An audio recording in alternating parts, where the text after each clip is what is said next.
ہم سکون تلاش کرتے ہیں کھانے پینے میں، تبھی آج کا مسلمان ہر وقت جگالی کرتا ہے. کیا خیال ہے؟ بولو نا کیا ہو گیا؟ ہر وقت کیا کرتا ہے؟ جیسے بکریاں نہیں ہر وقت کھاتی ہیں، جب نہیں کھاتی تو پھر ویسے ہی منہ چلتا رہتا ہے. ہماری بکری کو آگے دیکھ لینا کسی وقت، جب کھانا ہوگا تو کھا رہی ہوگی، اور جب نہیں ہوگا نا تو منہ چلا رہی ہوگی. اس کے علاوہ کوئی اور کام ہے؟ اور مینگنیاں بنا بنا کے نکال رہی ہوگی. ادھر کھائے گی، اتنی مینگنیاں نکالتی ہے نا بکری، کھائے گی نکالے گی ادھر سے مینگنیاں بنا کے، تو دودھ بھی بنا کے نکالتی ہے الحمدللہ.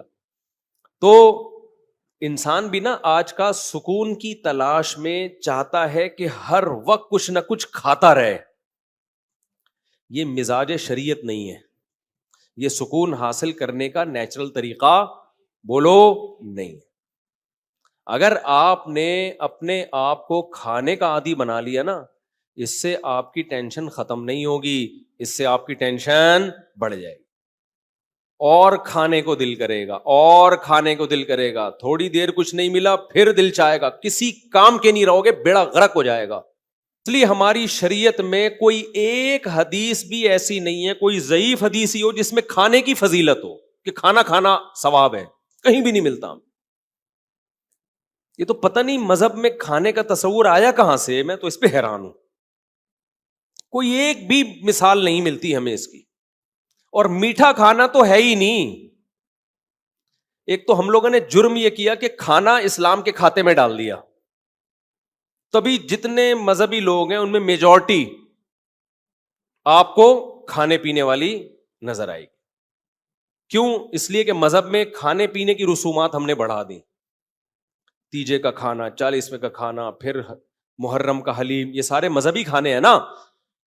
بھائی جان کیا ہو گیا؟ دیکھو محرم کا حلیم، پھر 40واں بھی ہوتا ہے کو محرم کا، پھر ربیع الاول آیا، وہ تو فرسٹ ربیع الاول سے لے کے بلکہ ربیع الاول سے پہلے سے ہی کھانے شروع ہو جاتے ہیں، اور چلتے ہیں ربیع الاول کے اینڈ کے بعد، یعنی ربیع الثانی تک بھی چلتے ہیں. وہ پھوڑنے پھاڑنے کا ہی مہینہ کہلایا جاتا ہے. کھاتے رہو، دیگیں، بریانی، مٹھائیاں. ابھی کوئی صاحب کے بیٹا پیدا ہوا، مٹھائی لے کر آ گئے ہمارے لیے، اللہ ان کے برکت دے ماشاءاللہ. مٹھائیوں کا رواج ختم کرو. سمجھتے ہو یہ مٹھائی جو ہے ہمارے مذہب سے میچ نہیں. ہمارے مذہب سے پتہ ہے کیا چیز میچ کرتی ہے؟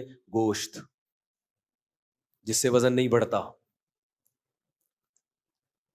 ہمارے نبی نے بچہ پیدا ہونے پر مٹھائی کا حکم دیا یا بکرا کاٹنے کا حکم دیا ہے؟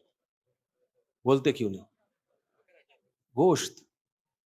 تو ہمارے نبی تو ہمیں گوشت خور بنانا چاہتے ہیں جس سے وزن بڑھتا نہیں ہے، اور ہم کیا کرتے ہیں؟ ہر خوشی پہ کیا کر رہے ہوتے ہیں؟ مٹھائی. تو ہم لوگوں کو لڈو بنانا چاہتے ہیں. کیا خیال ہے بھائی؟ ہم لوگوں کو کیا بنانا چاہ رہے ہیں؟ لڈو. 3 میٹھے ہیں جو شریعت میں جس کی فضیلت ہے، ایک انجیر ہے جس کا اللہ نے قرآن میں بڑا زبردست ذکر کیا. انجیر میں جس ٹائپ کا گلوکوز ہوتا ہے وہ ایک الگ ٹائپ کا ہے، جو ڈاکٹر کی اس کو الگ نام دیتے ہیں اس کو. دوسرا ہے شہد، اس میں بھی ڈیفرنٹ ٹائپ کا گلوکوز ہوتا ہے. اور تیسری چیز ہے کھجور، اس میں دونوں طرح کا گلوکوز ہوتا ہے. تو اس کے علاوہ تو ہمیں نہیں ملتا کوئی. ادھر سے آپ صلی اللہ علیہ وسلم نے کوئی جلیبی کبھی کھائی ہو، یا کبھی آپ صلی اللہ علیہ وسلم نے برفی کھائی ہو، مٹھائیوں کے نام ہیں ہی نہیں.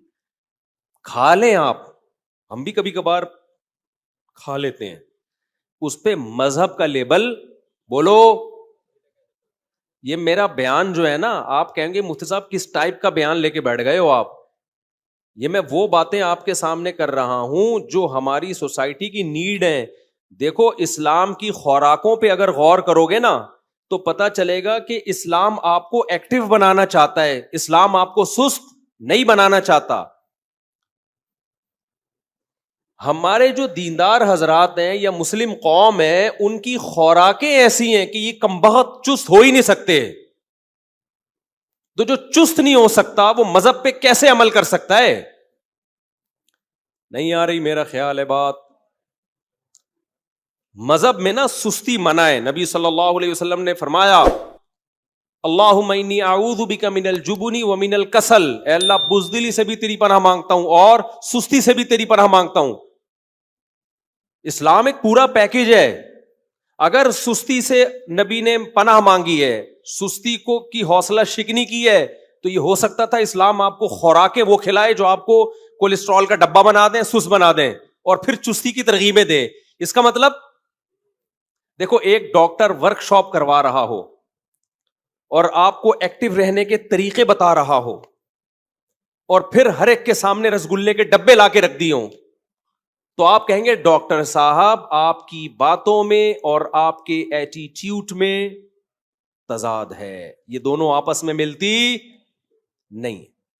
اور آسان مثال, ایک ڈاکٹر آپ کو کینسر کے خلاف موٹیویٹ کر رہا ہو, سمجھا رہا ہو کینسر بہت خطرناک ہے, کینسر سے دور بھاگو, کینسر سگریٹ سے ہوتا ہے, کینسر موٹاپے سے ہوتا ہے, کینسر فلانی چیز سے ہوتا ہے, کینسر ڈمکانی چیز سے ہوتا ہے, اس کے بعد پھر سٹا لگا رہا ہے بیٹھ کے, اور آپ گئے ایک ڈبہ آپ کو بھی پکڑا ہے گولڈ لیف, یہ لیجیے کیٹو کنگ سائز فلٹر, ہمارے دور میں یہی ایڈ آتے تھے, اب پتہ نہیں کیا آ رہے ہیں, یہ کھائی.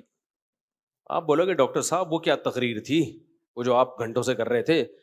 تو ڈاکٹر کیا, اصل میں مجھے لیکچر کے پیسے ملتے ہیں, تو لیکچر تو میں نے دینا ہے بھائی, اس لیکچر کے تو مجھے پیسے ملتے ہیں تو وہ تو میں نے دینا تھا, تو اس لیے باقی اب یہ ہمارا آپس کا معاملہ ہے, ہم سگریٹ پیتے ہیں کہ نہیں پیتے.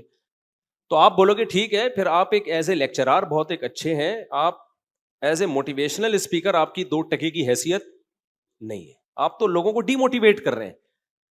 تو آپ مجھے ایک بات بتاؤ, ہمارے نبی صلی اللہ علیہ وسلم اگر خوراکیں ہمیں وہ بتاتے جو ہمیں سست بنائیں اور ترغیب ہمیں چست رہنے کی دیتے, تو کیا آپ اللہ کے پیغمبر ہوتے؟ بولتے کیوں نہیں, پھر ہوتے اللہ کے پیغمبر؟ پھر نہیں ہوتے. آپ کو پتا ہے یہ جو کھانا پینا ہے نا, یہ ہمارے مذہب کا بہت اہم ٹاپک ہے, یہ ہلکا نہیں ہے. نماز روزہ تو ہے ہی, اسلام کے 5 ارکان وہ تو ہیں ہی, لیکن نماز روزے پر آنے کے لیے اور اپنی زندگی میں شریعت کو لانے کے لیے اور بھی کچھ پیکج دیے پیغمبر صلی اللہ علیہ وسلم نے. جب تک ان پیکجز کو ہم اختیار نہیں کریں گے, اسلام پہ چلنا ہمارے لیے ممکن نہیں ہوگا.